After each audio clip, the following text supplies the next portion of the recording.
So tempat sini nama dia Permai Rainforest Resort guys. Sangat sesuai untuk aktiviti team building. Kalau honeymoon yang suka nature, boleh datang juga. Korang boleh tengok apa ni,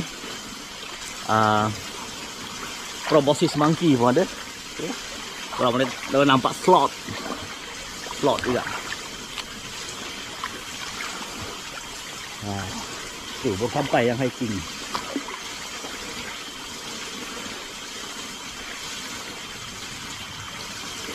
Okay.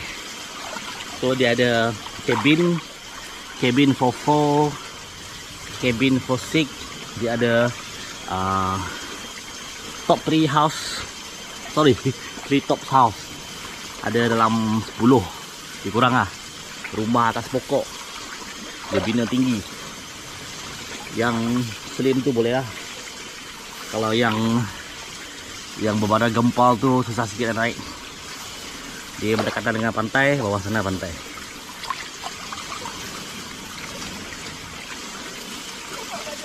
Hahaha. Ada grup yang baru ni guys.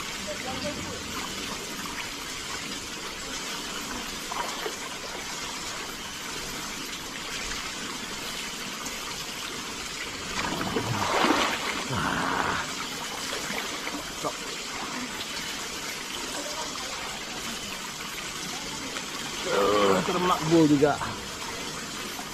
Main kat pantai. Main kat tepi. Pantai kat bawah.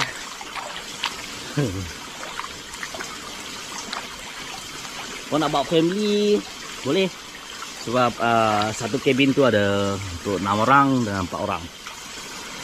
Satu bilik ada 2 katil. So ada juga satu bilik tu ada 6 katil. Maksudnya satu rumah lah, satu cabin. Dia ada 2 bilik. Tapi dalam satu bilik tu ada 3 katil atau 2 katil.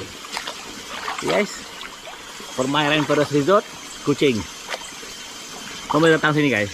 Kalau cuti panjang, dia bersebelahan dengan lagoon. Permai Lagoon.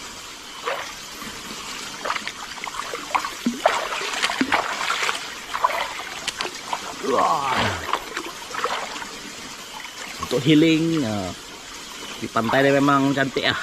Panjang ni, bawah ni, sana pantai panjang. Dia ada aktiviti air, water rafting, kayaking yang saya ingat lah.